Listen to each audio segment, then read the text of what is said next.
morning everyone. Our today's lesson is wind power plant और wind power plant.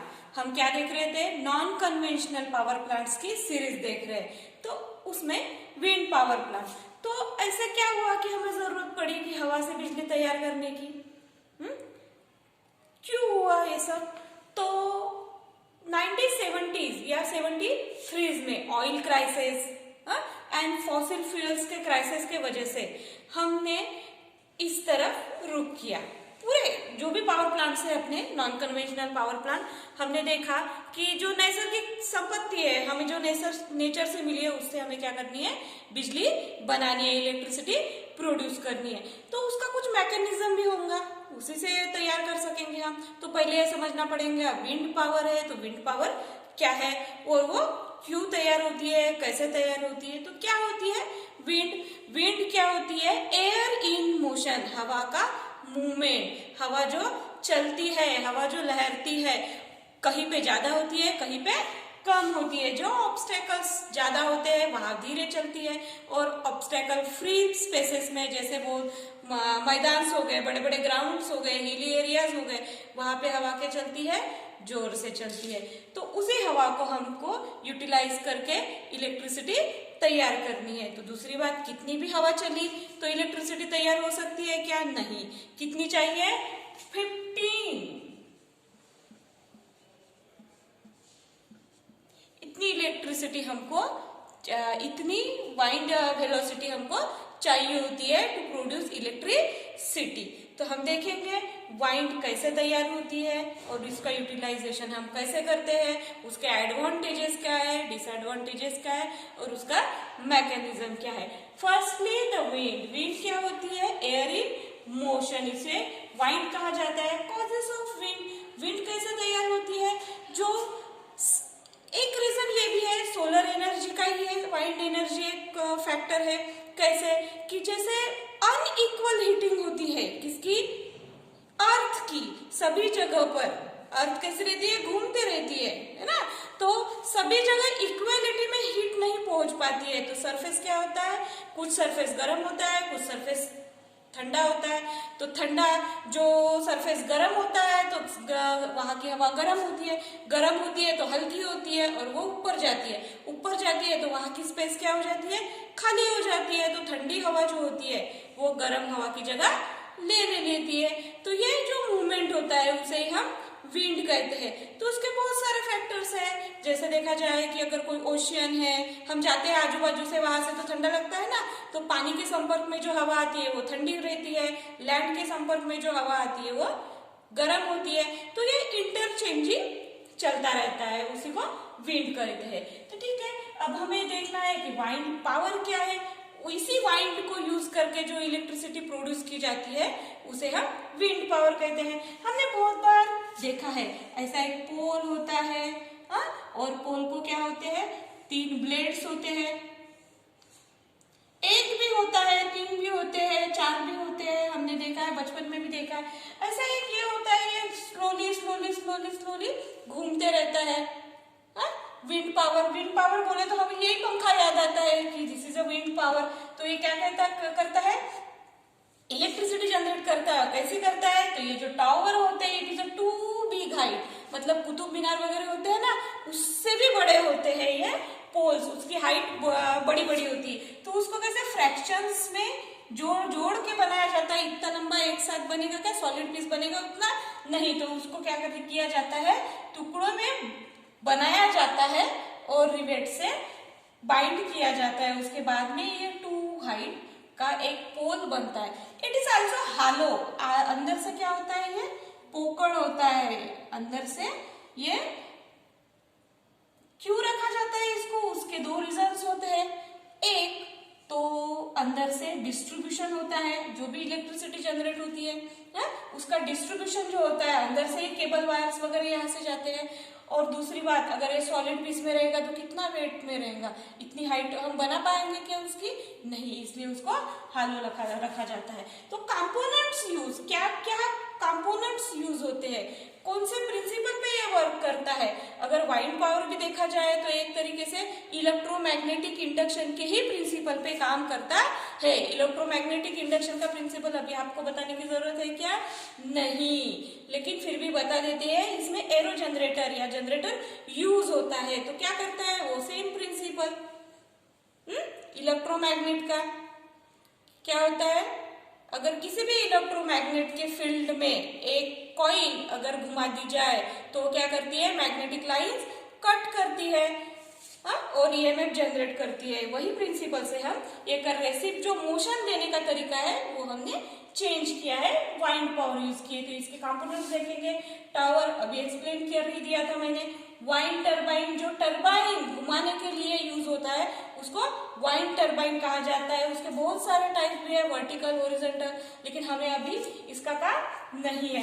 Then blade, fan की जो blades होती है वो।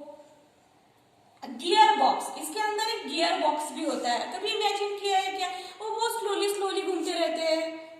ये जो फैंस होते हैं, फैन की ब्लेड स्लोली घूमते रहते हैं, तो इतनी सी इलेक्ट्रिसिटी जनरेट हो जाती होंगी क्या? नहीं, it is a two weighted, इसलिए वो क्या, और बिग, लार्ज भी होते हैं, दूर से हमें दिखते हैं छोटे छोटे, लेकिन उसकी लेंथ भी बड़ी होती है, हाइट भी बड़ी होती है, वेट भी होता है उसका। ये धीरे धीरे जब घूमता है ना, तो ये इसकी जो शाफ्ट होती है वो शाफ्ट पे गियर बॉक्स लगाया जाता है। What is mean by gear box? अपनी साइकिल की चेन देखिए आपने कि कैसे एक पेडल मारा तो 10-12 पेडल्स तो ये हो जाते हैं। 10-12 पेडल्स हम ये कर सकते हैं, 10-12 पेडल्स मार सकते हैं।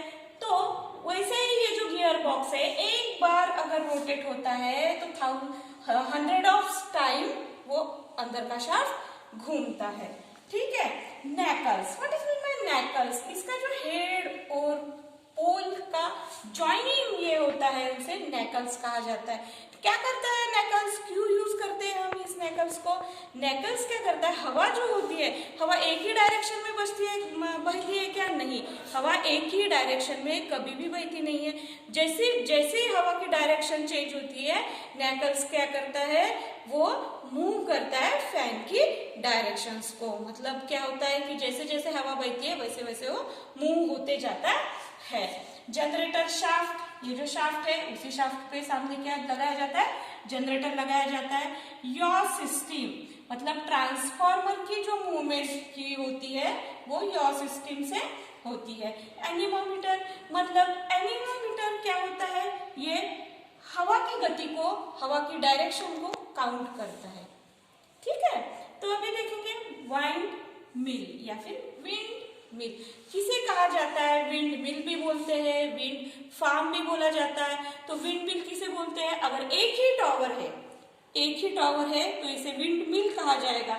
It is not fulfil our electricity need. जो हमारी इलेक्ट्रिसिटी नीड है ओनली वन मिल से कंप्लीट हो जाएंगी क्या?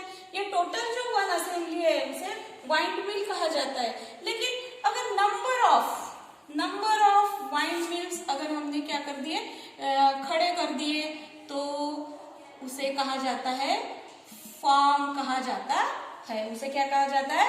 Wind farm. और सबसे बड़ा विंड फार्म कहाँ पर है? हमारे इंडिया में सबसे बड़ा विंड फार्म होता है कन्याकुमारी में। अभी तो हम अभी उसकी शुरुआत कर रहे हैं या वाइंड मिल यूज कर रहे हैं, वाइंड इलेक्ट्रिसिटी यूज कर रहे हैं, लेकिन Denmark, USA, America, foreign countries में जो है वो 1970 से मैक्सिमम, मतलब 70 to 80% electricity generation wind mill से की जाती है।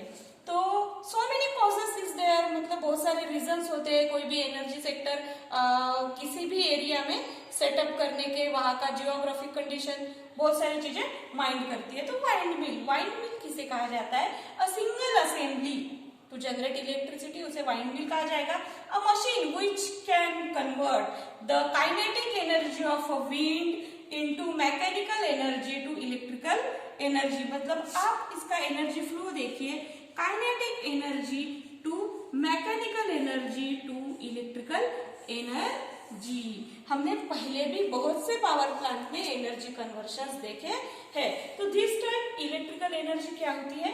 जनरेट होती है विंड पावर से। तो विंड समझ में आ गया आपके, विंड पावर समझ में आ गया। अभी ये इसकी लेआउट छोटी सी डायग्राम है। विंड इलेक्ट्रिकल स्टेशन मतलब क्या होता है, आप जनरेट भी कर रहे हैं, सेम है इलेक्ट्रिकल पावर, ठीक है।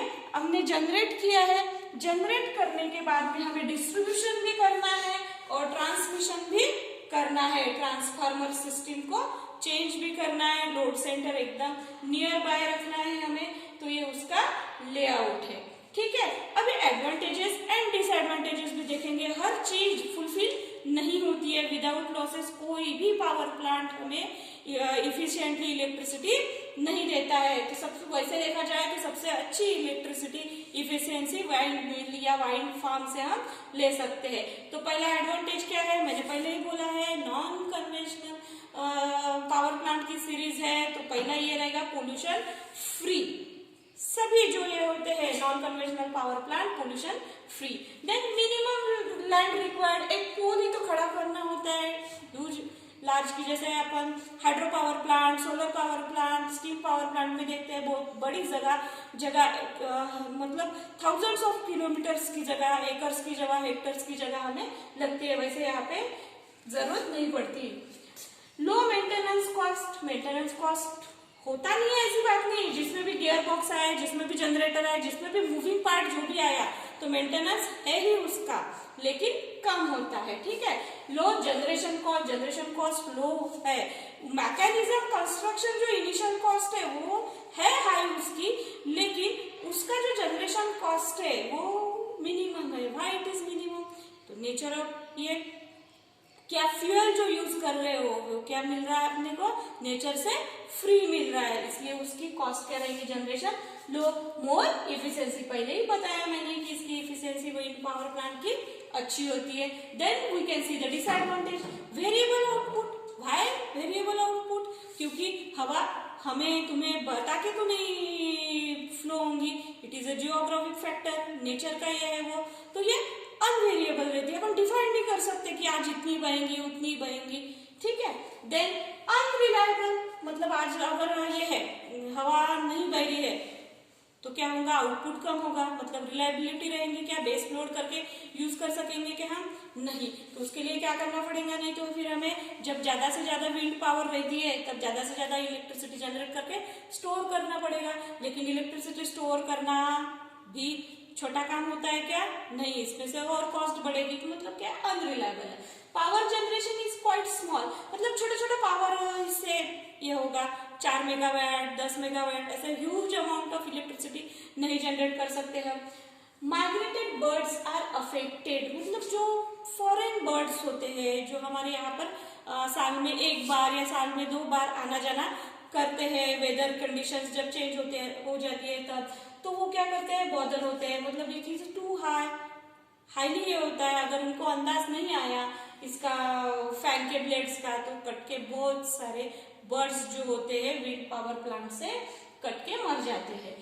It is a weather dependent, ये टोटली जो भी नॉन कन्वेंशनल पावर प्लांट्स होते हैं टोटली डिपेंड ऑन वेदर, ये वेदर पे डिपेंड करते हैं। फिर भी अगर आउटपुट इनपुट सभी इफिशियंसी देखा जाए तो विंड पावर क्या है, घाटे का सौदा नहीं है, ये क्या कर सकता है, ग्रो कर सकता है। एंड नाउ इन इंडिया ये बहुत अच्छे से ग्रो कर रहा है। गुजरात, राजस्थान, कन्याकुमारी में बड़े बड़े विंड पावर मिल तैयार हो रहे हैं। तो थैंक यू, और नेक्स्ट सेशन में हम नया वीडियो लेंगे, नया पावर प्लांट लेंगे।